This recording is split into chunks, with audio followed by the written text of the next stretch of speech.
A new book documents the musical history of St. Louis. We'll have that story for you next on City Corner.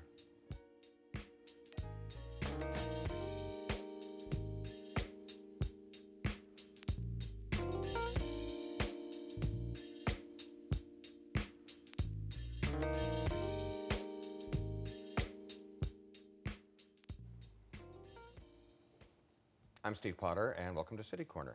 Well, Reedy Press has just put out a new book. It's St. Louis Sound, an illustrated timeline.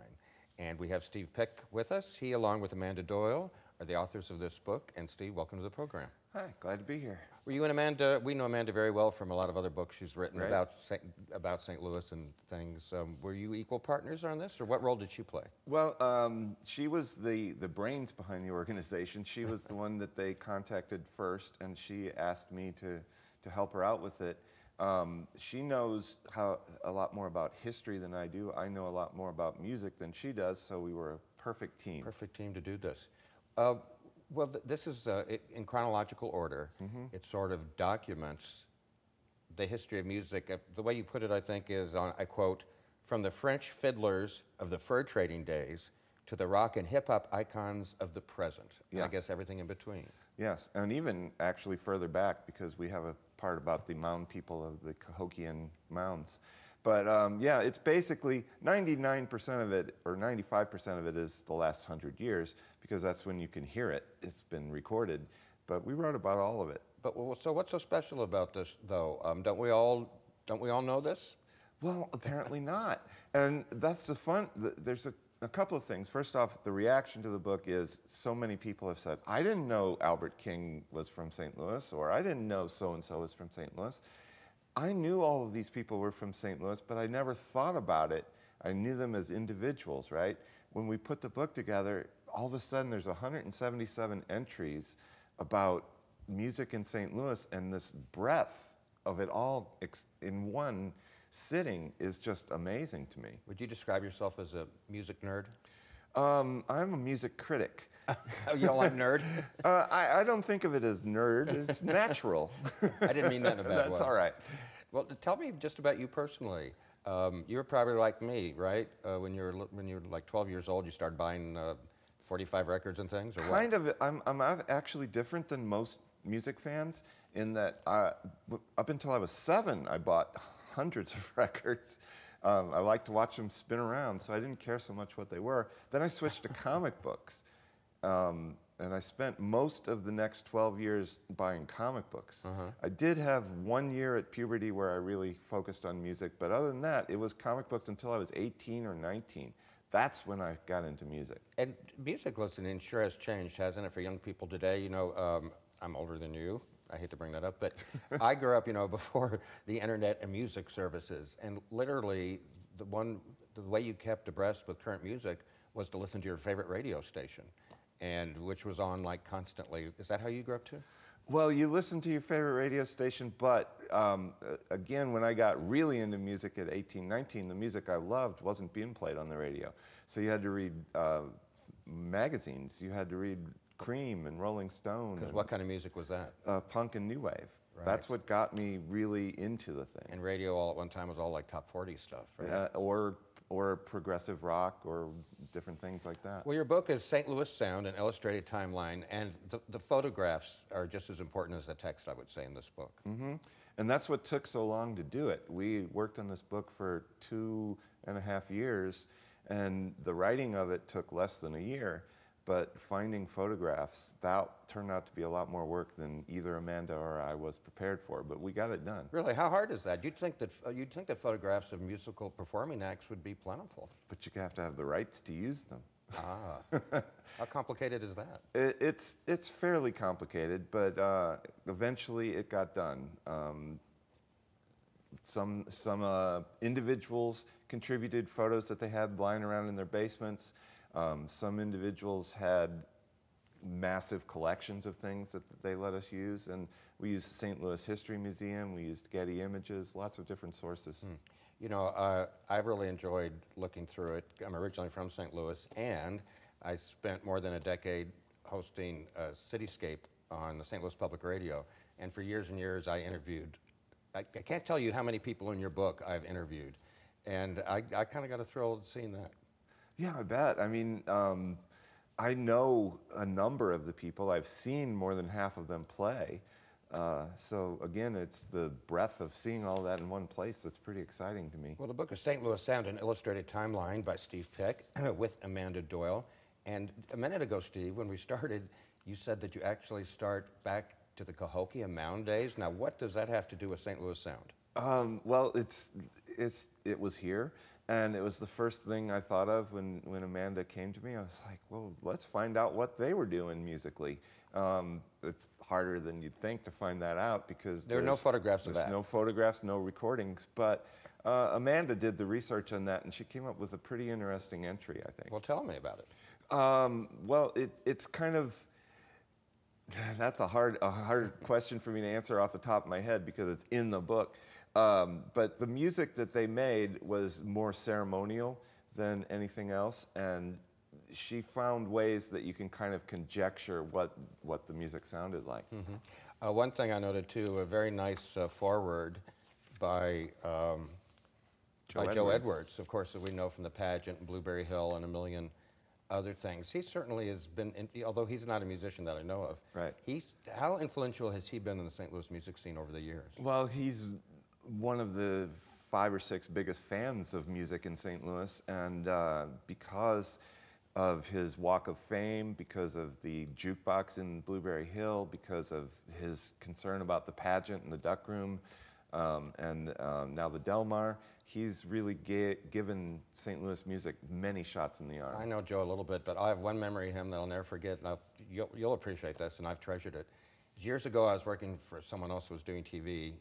It was the Walk of Fame. It had to have been almost 20 years ago.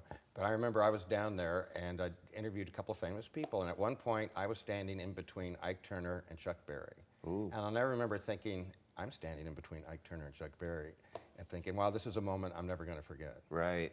I mean, You had any of those?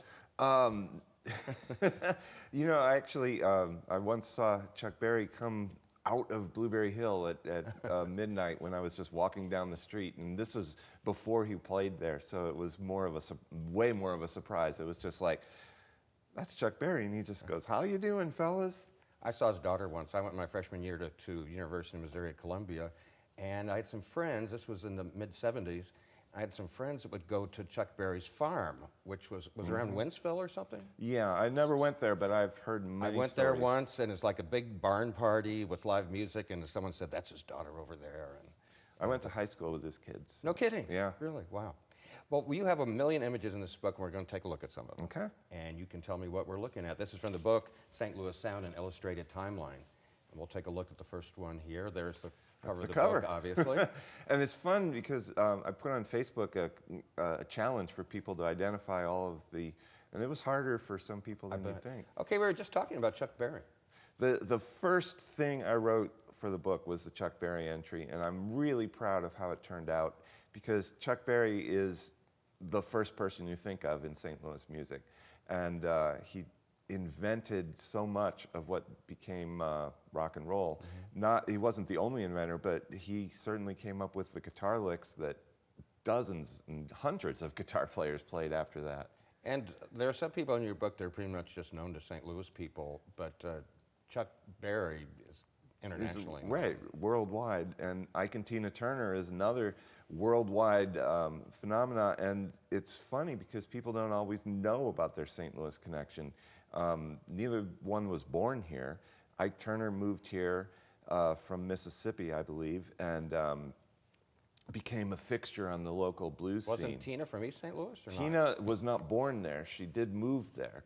And they met, and he changed her name to Tina Turner. It was Annie Mae Bullock was her real name. And they became a perfect pair. What do you think about the whole story, the Tina and Ike story, all that controversy? It's terribly sad, and you know, it doesn't take anything away from the amazing music they made, but I don't know. I mean, I don't think we'll ever know 100% of the truth, but definitely it's ugly. That time I said I was with Ike Turner and Chuck Berry at the same time. I remember in the back of my mind, all the negative stories about him were in the back of my mind. Right. And when you meet him, he doesn't seem like he'd be that way because he's this little quiet, shy Yeah. guy. So kind of hard, but you never know about people, do you? No. Let's take another look at the image of the book. Miles Davis, born in Alton, Illinois, grew up in East St. Louis. They just recently opened a museum in the home that he grew up in East St. Louis. Oh, okay. I wasn't aware of that. Yeah, I love Miles Davis and the music that he made over the years, which, I mean, first off, his trumpet playing was influenced heavily by his time in St. Louis. The use of the mute that he came up with was taught to him by St. Louis trumpeters. Mm-hmm. But over his career, he changed the course of jazz 5 or 6 different times and came up with totally different variations on what you could do with improvisational Would you kind of call that, I don't have the musical terms right, kind of fusion jazz? Or? That was one of them. Okay. Yeah. In fact, there were 2 or 3 different kinds of fusion that he invented. So, Have you ever seen the statue to him in Alton? His father was a dentist in Alton who had a business, downtown Alton has 3rd Street, which is the entertainment district, and his father's dentist office was right there. And they have a life-size statue of Miles Davis. It's been up a couple of years out in front of where his dad's dental office was. I haven't been over there in a while. I'll have to check it out. You need to go check that out. Did you learn anything in this book about music that you didn't know before? I think there were individual facts that I learned. Certainly, the one thing that I learned was Frankie Trumbauer was from here, the jazz trombone player in the 20s. I'm not familiar with that person. Yeah, but he was key. He played with Bix Beiderbecke, and in fact brought Bix Beiderbecke here to St. Louis for about a year, or 6 months or some time. Let's take a look at another image from your book. Okay. St. Louis Sound. Henry Townsend, legendary blues guitar player. I think I interviewed him on the radio some years ago before he passed away not too long ago, didn't he? Yes, 8 or 9 years back. That long? Yeah. But he lived well into his 90s, and for a long time he was the last living link to the blues musicians of the 1920s. Can you give me an example? An example of what exactly? Of some of the musicians he was linked to, or well, or no, just I what? mean, in the sense that he was the last one who recorded in the 1920s, who was still alive as of 10 or so years ago.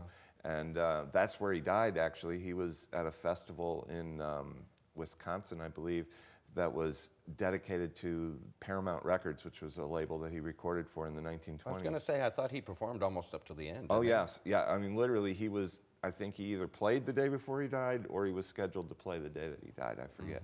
You know, you said something to me I'm going to ask you about when we come back about that you like, there's just not one kind of music that you like. I'll let you explain that a little bit later. But St. Louis Sound is the new book, and we'll be back with more right after this. So, Yeah.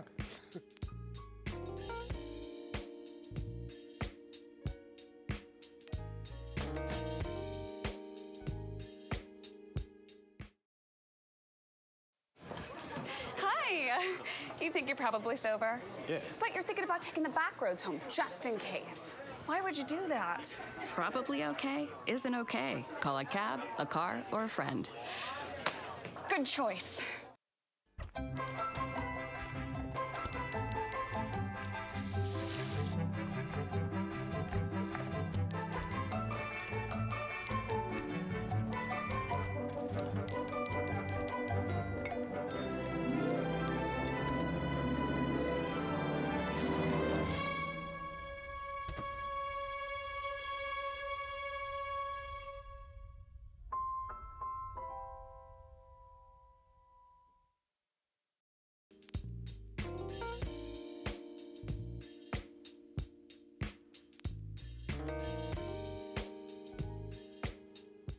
I'm Steve Potter. Welcome back to City Corner. Reedy Press has a new book, St. Louis Sound, an illustrated timeline by Steve Pick and Amanda Doyle. Steve is with us today, and as we said before, it's a book that chronicles the history of music in St. Louis from the Cahokia Mounds to hip-hop and rock and roll of today, right? Yep, absolutely. There's something that you're also working on. Tell me the relationship to the book and what's happening. The St. Louis Sound Project is doing some concerts that are just about to begin. Yes. When we realized the book was coming out, we thought, well, let's put on a concert to celebrate it. Well, we started talking, and there's so much to cover, and instead of one concert, we thought, let's do 2. Well, eventually, there's 5 concerts, 3 bands each, 5 venues over the course of a week. think we have a graphic here to show you that. Maybe you can mention. I know you have literally dozens and dozens of book signings, but these are the ones that actually had the concerts too. Right. So on Saturday, March 23rd at the Grandel, we have a jazz night with 3 fine local jazz artists, Danny Campbell and Tonina Saputo, and someone else. Tuesday, March 26th at the Duck Room is a rock show, and there we've got Grace Basement playing and a couple of others. Thursday, March 28th at BB's Jazz, Blues, and Soups. There's so many people going to play that one that it's almost impossible to name, but Robbie Montgomery is going to be there. Oh, wow. Yeah, and Marquise Knox and several others. Friday, March 29th is the Ready Room. That's a hip-hop night, and we've got Loop Rat and a couple of other very fine acts. And Saturday, March 30th at Off-Broadway, we close it all off with Americana, featuring Colonel Ford and Baja and one other act. And then you and Amanda are doing book signings. You must have 3 dozen book signings after that, right, over the next couple of months. Not quite 3 dozen, but a lot. And the first one I want to definitely key on is Thursday, April 4th at Subterranean Books. That's the official book launch party. How exciting. Very much. I want to ask you about your background in just a second, but I want to take another quick look at an image from your book, St. Louis Sound. Okay, we're starting early here. That's a little bit of the Cokean imagery on the left, but it's the French settlers. And what we realized was, again, there's no recordings, but you can kind of imagine, excuse me,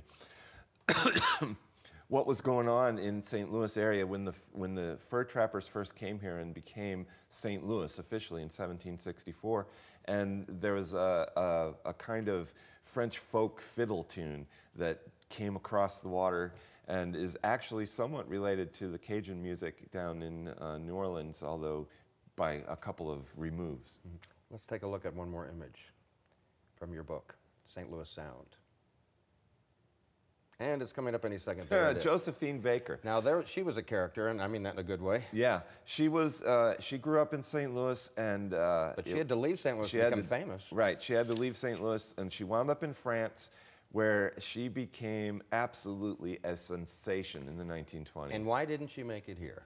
Well, I don't think there was. I mean, first of all, racial problems in France. It was not horrible for a black woman to get up there and sing and dance the way she did. Now, that doesn't mean that there wasn't racism included in the way that they presented her, as you could see in that image. And she, for the time, she was a little risque, sexy-wise. Yeah, very much. Yeah. But yeah, there was, that's kind of an underlying current in the book, that you see the separation of African-American and white people. Yeah, that's interesting too, and you kind of make the point. Was there a turning point that music kind of crossed the racial barriers and people started appreciating each other's music and combining them? I think the musicians always did. That you definitely know that they were listening to each other. I think with rock and roll is where the first major integration came in the 1950s, when suddenly someone like Chuck Berry could be a star. But that doesn't mean that it didn't separate back again after that. It's always kind of gone this way and that way and in together and then apart. So yeah, it's never solved. Racism has not been solved by music yet. I remember one of the first black artists I remember as a little kid in the 1960s on the radio that I was aware of was Fats Domino. Oh yeah, he's a magic man. He didn't have any St. Louis connection as far as I know. No. Well, tell me about you, Steve Pick. You happen, this makes sense to me, you during the day work in a music store. Work in a record store, yes, Euclid Records. I've been working in record stores since 1983, so I get to hear so much stuff. That's just one of the great perks of my life. I haven't been in a record store in years. Because do people buy records? They don't. Well, yes, I do hear they're coming back, though. If you were under 40, you would be shopping for records. Really? Yes, it's really fascinating. We're talking about vinyl. Yes. Yeah. People over 40 tend to be CDs or streaming, but people under 40 are getting way into records. I still have a turntable. Well, there you go. You're ready. I bet you do too. Yeah. Do you agree with me? Like, to me, vinyl is the best sound. Is that just because that's what I'm used to, or what? I mean, I think that there are aspects of vinyl that are better. There are aspects of CD that are better. I don't think it's as cut and dry as a lot of people do, but the experience of vinyl is absolutely the best because you're really immersed in the concept of listening. You're not doing it as much of a background thing. And I also miss album covers. Oh, yeah. They were something to collect, but I could go on. But in addition to that, you also, for a number of years, you were a music critic for the Post-Dispatch. Tell me about that. Well, I started my own fanzine in 1980 called Jet Lag and wrote about music. And over the years, I was like, I need to make this bigger. And I managed, with great luck, to get in at the Post-Dispatch in 1983 and wrote concert reviews for a long time. And then editors there really liked what I was doing, so they gave me essentially a column, and then they made a column official. So I was there until 1995. Then I wrote for the RFT for a while, and now I just write wherever I can. But you're also on the air. You know, I've been in radio about 25 years. I was only a music disc jockey for about a year. Everything else I did was talk after that. So I just experienced being a DJ, but you're living that dream now. From 1988 until 1993, I was on KDHX, and then I came back in 2001. So I've done thousands of radio shows. Well, when can we hear you now, and what's your show about? Friday morning, 7 a.m. to 10 a.m. on KDHX 88.1. It's Sound Salvation, and it's a show that, it's basically a rock show, but you'll hear jazz, country, blues, soul, everything else we'll throw in there. Oh, I referred to this earlier. I'm not sure I actually formally about it, though. You said something before we went on the air about not just liking certain kinds of music. You know, if you ask your friends, somebody will say, oh, I love country, or Right. I love rock and roll. But you take issue with it. I like music. I think there's no kind of music that is bad. There is definitely bad music. In any genre. In though. every genre, but there's also great music in every genre. I agree with you 100%. Let's look at some more images from your book, St. Louis Sound. Pavlov's dog. Yeah, they've been around. Well, that's image, I believe, is from 1973 or 74. Pavlov's dog was the rock band of the 70s in St. Louis. Are they still together? There is a Pavlov's dog that is still together that has two original members. One of them being David Surkamp, who is the singer, and the identifiable sound of Pavlov's dog comes from Why were him. they so important to be in your book? Well, because they actually got signed by a major label, two major labels, actually, in the fact that their first album was released twice within just a few months, because they got dropped by the first one and picked up by the second one, and both of them charted on the top 100 at the same time, which has never happened before or since, I believe. And they were important because if you talk to anybody in St. Louis who was around then, they were it. They were the most important band. Let's take a look at another one. K-She, and that was the reason they were the most important band. Well, because, K-She, all hail, rock radio, right? Well, yes and no. I have a very different relationship with K-She than most people do. I recognize its vital importance in St. Louis history. And I certainly believe in the early years, from 67 until 72 or so, they were an incredible progressive force in St. Louis. After that, they tended to move in directions that were not necessarily my favorite kind. And in 1979, I actually picketed K-She, which is actually how I first got into the Post-Dispatch. I was written about for my movement. I had a T-shirt that said, K-She unfair to rock and roll. Wow, and what was your major complaint? That they weren't playing punk rock and new wave. Did they listen to you? No. I got a meeting with Shelley Grafman, and he told me, well, we've just added Pat Benatar, and I was like, you don't get it. But it doesn't matter, because ultimately, K-She is a vital part of the St. Louis scene, and also I later became friendly with Shelley's son, David Grafman, who also worked at K-She. Is there a future for music radio? I mean, with the way people listen now, I wonder. I wonder too, because what music radio is right now is background music. People don't go there to find the new hits or the new thing that's going to really put it on during your change their party life. or something. Right, right. I mean, in the 70s, even in the time of K-She that I didn't love, there were people who were hearing things for the first time and falling in love with bands that they weren't going to find anywhere else. Let's see how many more images we can take a look at in the couple of minutes we have left here. Bob Heil was, I knew him. He was an amazing sound man and engineer, and he is responsible for the volume of rock concerts that we have come to accept and love. Before him, you couldn't get as loud and you couldn't get Wasn't as clear. it a fluke he filled in for somebody at a concert somewhere or The something? story's in the book, and it's worth reading. What's this? Mississippi Nights was the premier club for local and national music in St. Louis. Laclede's Landing, right? Yeah, from like 1976 until 2000 something. Oh. Nellie. Wow. Grew up in University City. Grew up in University City, and in the year 2000, broke out of St. Louis in a huge way. And I don't think anybody has sold more records out of St. Louis than Nellie. How is his school going? Doesn't he not have like sure. a sound school? Maybe not. Maybe, maybe not. I'm All not right, well, familiar. that's not in your book. That's him Who's again. this? Oh, that's not Nellie? Yeah. Uncle Tupelo was a band in the 80s that basically, they weren't the only inventors of what became known as alt country, but they were one of the most important in the country. There were several cities around the nation that were doing it at the same time, and they were huge. That's KDHX. That's where you do your show? That's where I do my show, and KDHX is a huge part of the St. Louis story, that the music scene grew exponentially after it came out. Cherokee Street is a place for music these days. It is. It's sort of the modern Gaslight Square in a lot of ways. Let's take a look at that list of concerts again, and tell me just briefly about the St. Louis Sound Project and these concerts that are just beginning. Okay.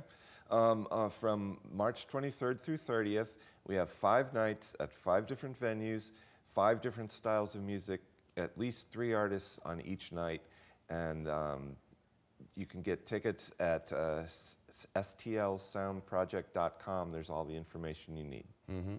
And but do you think that you've covered everything in this book? Is there? No. Are you going to need to? Every single day we think of something that we left out. Really? Yeah. Although, on the other hand, the book is 4 pounds, and you can't get much heavier than that and have people actually want to look at it. Well, Steve, I want to recommend it. St. Louis Sound and Illustrated Timeline. The pictures are gorgeous. The text is relevant. And please give Amanda Doyle our best. I And will. thank you, Steve Pick, for being here. Thank you. This has And been great. this would be a great gift or a coffee table book or something for somebody. Thanks so much. Everybody loves music, right? I'm Steve Potter. Thank you for watching, and join us next time on City Corner.